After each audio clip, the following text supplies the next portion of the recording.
Welcome to Surti designer. तो friends, आज की इस वीडियो में हम टुर्की सलवार की कटिंग और स्टिचिंग देखेंगे, जिसका ट्यूटोरियल मैं बहुत ही इजी वे में आपको सिखाऊंगी।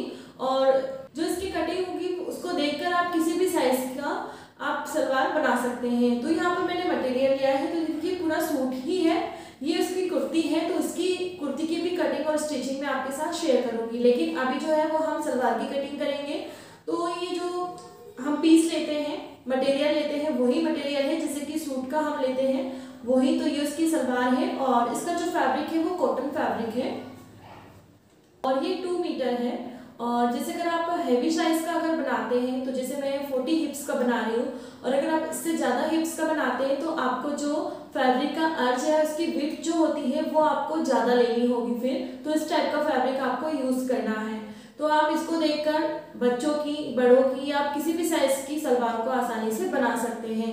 तो इसकी जो लेंथ होती है, जैसे नॉर्मली हमारी जो लेंथ होती है उससे ये 1.5 से 2 इंच छोटी होती है, क्योंकि ये थोड़ी ऊपर की साइड रहती है। तो आपको जो भी आप सलवार की लेंथ, जितनी भी आपकी सलवार की लेंथ आप पहनते हो, उससे 1.5 या 2 इंच आपको इसको छोटा लेना है। जैसे कि आप 38 इंच का पहनते हो तो आप इसे 36 इंच साइज का बनाएंगे लेंथ में। तो इसकी कटिंग और स्टिचिंग हम करेंगे इसकी। फ्रेंड्स, देख सकते हैं मैंने यहाँ पर ये पेप्लम टॉप पहना हुआ है। तो उसकी जो वीडियो है वो मेरे चैनल पर अपलोड है। तो प्लाजो के साथ कैरी किया है, सर्कल प्लाजो के साथ। और इसको हम नॉर्मली जो स्कर्ट होता है उसके साथ आप इसे कैरी कर सकते हैं, लहंगे के साथ कैरी कर सकते हैं। तो आप ये किसी भी फंक्शन में पहन सकते हैं, आप शादी पार्टी में भी पहन सकते हैं, या नॉर्मल कोई भी फंक्शन या ओकेजन हो तो उसमें भी आप इसको ट्राई कर सकते हैं। बहुत ही डिफरेंट लुक देता है और ये मुझे बहुत पसंद है। तो आप भी इसको जरूर बनाकर और जरूर आपसे ट्राई करिएगा। तो चलिए हम इसकी कटिंग स्टार्ट करते हैं। कटिंग स्टार्ट करने से पहले अगर आपको वीडियो पसंद आए तो वीडियो को लाइक, शेयर एंड कमेंट जरूर करिएगा और चैनल को सब्सक्राइब जरूर करिएगा। तो चलिए अब कटिंग स्टार्ट करेंगे इसकी।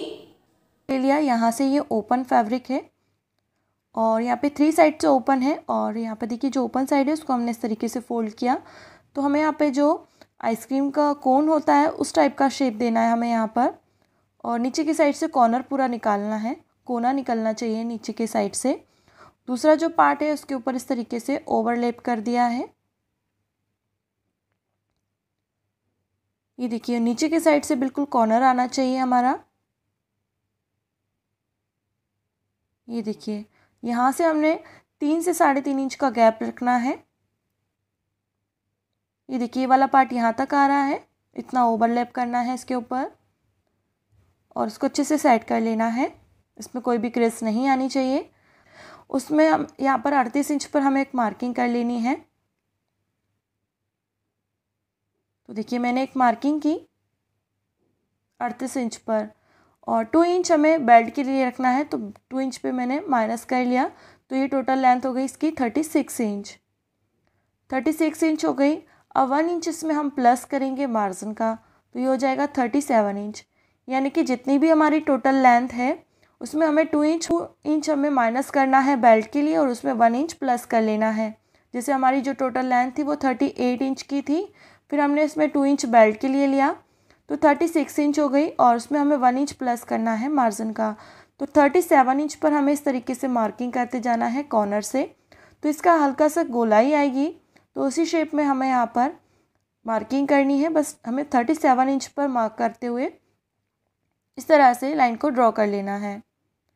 तो इसे हमने यहाँ पे डार्क कर लिया। अब इसे हम कट करेंगे।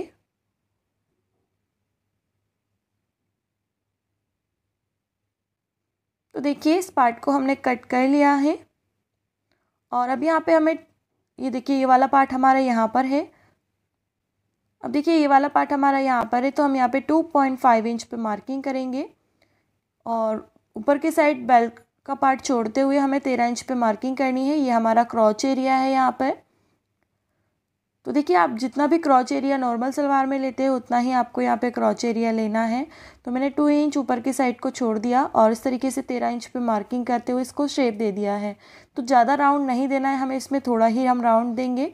और देखिए अगर आपका बड़ा साइज़ अगर आप बनाते हैं तो यहाँ से आप 3 इंच भी ले सकते हैं, और अगर आप छोटा साइज़ बना रहे हैं तो यहाँ पर 2 इंच ले सकते हैं। लेकिन हम यहाँ पर ये मीडियम साइज़ बना रहे हैं तो इसलिए हमने यहाँ पे 2.5 इंच लिया, और अगर आपको बड़ा साइज़ बनाना है तो 3 इंच लेना है, छोटा साइज़ बनाना है तो 2 इंच लेना है। अब देखिए यहाँ पर अगर आपको नीचे से कोन शेप में ही चाहिए तो ये वाली कटिंग जो है वो नहीं करनी है आपको, लेकिन मैं नीचे की साइड से थोड़ा सा शेप दे रही हूँ, मतलब दूसरा शेप दे रही हूँ। तो मैंने यहाँ पे 2 इंच पर मार्किंग करते हुए इसे कट किया और अब यहाँ पे इसके जो चारों पार्ट है यहाँ पे ओपन है, उनको इस तरीके से बराबर में एक साथ रखते हुए और खोलते हुए हमें यहाँ पर मार्किंग करनी है 5.5 इंच पर। 5.5 इंच पर हमने मार्किंग की और इस तरीके से शेप देना है। तो ये शेप फ्रेंड्स बहुत अच्छा लगता है पहनने पर, तो इसलिए मैं ये शेप दिखा रही हूँ। अगर आप कोने वाला ज़्यादा शेप चाहिए आपको तो आप इसको कट मत करिएगा। तो देखिए इसे हमने कट कर लिया। अब जो इसका शेप आएगा वो इस तरीके से आएगा।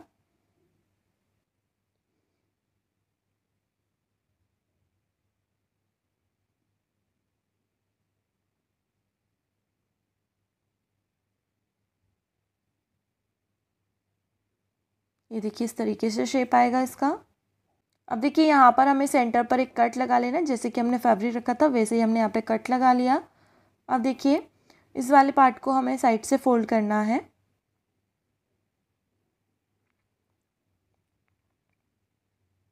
ये देखिए इस तरह से हमें पूरे साइड पर इसे फोल्ड कर लिया। ये इसकी राइट साइड थी और ये वाली जो साइड रखी है वो रॉन्ग साइड है इसकी। अब देखिए यहाँ पर इस पार्ट को इस तरीके से रखना है इसके ऊपर क्रॉच एरिया को मिलाते हुए, और दूसरा पार्ट जहाँ पर हमने कट लगाया था उतना हमें फोल्ड कर लेना है। ये देखिए तो फोल्ड कर लिया, नीचे के साइड से इस तरीके से शेप बन गया। अब यहाँ पर हमारी मोरी लेनी है, तो मोरी है मेरी 7 इंच की। और अगर आपको ऐसे समझ में नहीं आ रहा तो जितने में आपका पैर यहाँ पर चला जाएगा उतनी मार्किंग आपको यहाँ पर कर लेनी है। मैंने यहाँ पर मोरी थी हमारी 7 इंच और हमने 2 इंच प्लस कर लिया, क्योंकि जो लेस लगाएंगे हम इसमें वो थोड़ी ऊपर की साइड से लगाएंगे। ये देखिए, ताकि जब दूसरा पार्ट होगा तो वो लेस हमारी यहाँ पर अंदर की साइड चली जाएगी, यानी कि अच्छी दिखेगी। तो इस तरीके से पूरे ही ऊपर की साइड तक हमें लेस को लगा लेना है। तो देखिए ऊपर के साइड तक पूरा हमने लेस को लगा लिया है, और जो दूसरा पार्ट है इसका उसको भी हमने यहाँ पर लेस लगाकर कंप्लीट कर लिया है। अब देखिए राइट साइड को राइट साइड के ऊपर, मतलब अंदर की साइड रखा है राइट साइड, ऊपर की साइड जो है वो उसका रॉन्ग साइड है। और अब इस दोनों को, इस पार्ट को मिलाते हुए हमें यहाँ पर क्रोच एरिया को स्टिच करना है। डबल स्टिच कर लेना है क्रोच एरिया पर। ये देखिए क्रोच एरिया को स्टिच किया। अब यहाँ पर ये इस तरीके से एक पार्ट साइड का और एक पार्ट दूसरे साइड का रखना है इस तरह से। तो ये सलवार हमारी इस तरीके से आ जाएगी। यहाँ पे हमें पिन अप कर लेना है और इसको अच्छे से सेट कर लेना है।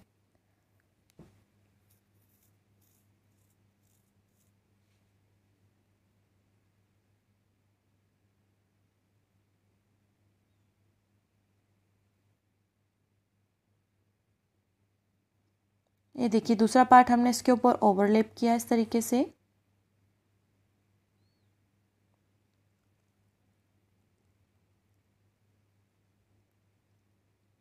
तो जो हमारा क्रोच एरिया है उसकी दूरी से हमें इसे रखना है।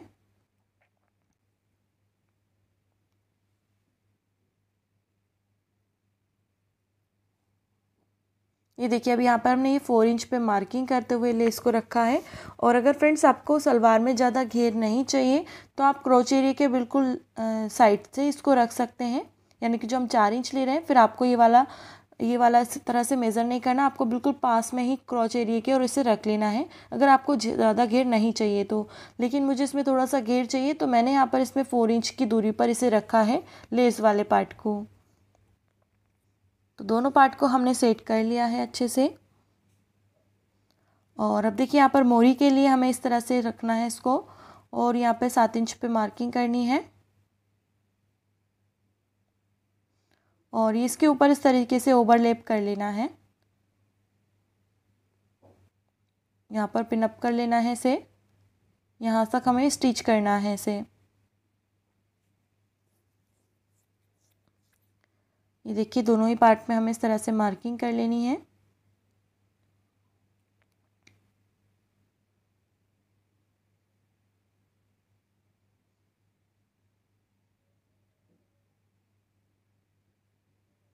तो देखिए हमने यहाँ पर मार्किंग को कर लिया है और अब इसे हम स्टिच करेंगे।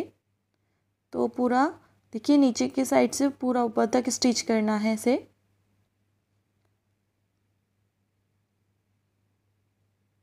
और ये वाले पार्ट को छोड़ते हुए फिर हम इसको स्टिच करेंगे, आगे आगे वाले पार्ट को पूरा स्टिच करना है ऊपर से लेकर नीचे तक जहाँ पर हमने मार्किंग की है। तो इस पार्ट को इस तरीके से छोड़ेंगे और इसको इस तरीके से स्टिच करते जाएंगे। तो देखिए फ्रेंड्स हमने यहाँ पर इसे स्टिच कर लिया और इतने में हमारा पैर इसमें आ जाएगा।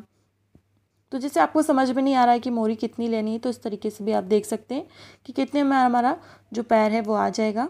अब देखिए यहाँ पर ये हमने इसको ऊपर की साइड से थोड़ा सा स्टिच कर लिया। ये 2 पार्ट थे ना यहाँ पर डबल फ्रंट पार्ट में, उनको हमने स्टिच कर लिया।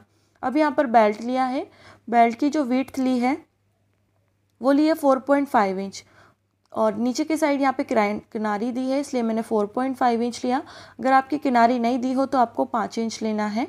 और जो हमारा बेल्ट है उसकी लेंथ हमने 22 इंच ली है, क्योंकि हिप्स जो मेरी है वो है 40 इंच की, उसमें हमें 4 इंच प्लस कर लेना है तो हो जाएगा 44 इंच। तो जो पूरा बेल्ट की लेंथ है वो 44 इंच की ही है। अब यहाँ पर हमें ये जो हमारा बेल्ट है तो प्लेट्स हमें यहाँ पर डालनी होगी। तो प्लेट्स हमें ऐसी डालनी है कि जो हमारा ये बेल्ट है उसमें ये नीचे का जो पार्ट है वो पूरा आ जाए। तो देखिए यहाँ पर हमें इस तरीके से प्लेट्स डालनी है दोनों ही साइड पर। यहाँ पर हम इस तरीके से प्लेट्स डालेंगे और बैक वाले साइड पार्ट में भी हमें यहाँ पर प्लेट्स डाल लेनी है। ये देखिए इस तरह से हम प्लेट्स डालेंगे बैक और फ्रंट दोनों में और बेल्ट को स्टिच करेंगे। तो देखिए फ्रेंड्स हमने यहाँ पर प्लेट्स को डाल लिया है और यहाँ पर बेल्ट को स्टिच भी कर लिया है। ये देखिए बैक साइड पर भी हमने डाल दी है, 3 से 4 यहाँ पर प्लेट्स डाली हैं। और अब जो हमारा ये बेल्ट है उसको इस तरीके से फ़ोल्ड करना है। और अगर आपको किनारी नहीं दी तो आपको पहले नीचे की साइड से थोड़ा सा फ़ोल्ड करना है, फिर एक बार और फ़ोल्ड कर लेना है। तो इस तरीके से फ़ोल्ड करना है पूरे राउंड में और हमें इसमें इलास्टिक को इंसर्ट करना है। तो यहाँ पर मेरी जो हमारी वेस्ट है यानी कि जो हमारी कमर है वो 36 इंच की है। 36 इंच में से हमें 4 इंच माइनस कर लेना है तो आता है 32 इंच। तो हमने यहाँ पर जो इलास्टिक ली है वो 32 इंच की ली है और इस तरीके से इसमें इलास्टिक को डाल लेना है। इलास्टिक को डाल लिया, यहाँ पर एक के ऊपर एक रखते हुए इसको स्टिच करेंगे, आगे पीछे करके अच्छे से लॉक कर लेना है इसे। तो फ्रेंड्स यहाँ पर देखिए मैंने एक स्टिच और कर ली ऊपर की साइड से इलास्टिक को खींचते हुए और यहाँ पर जो सलवार है वो बनकर कंप्लीट हो गई है। तो फ्रेंड्स कमेंट करके आप ज़रूर बताइएगा कि आपको ये वीडियो कैसी लगी। वीडियो को लाइक शेयर ज़रूर करिएगा और चैनल को सब्सक्राइब ज़रूर करिएगा। Thank you.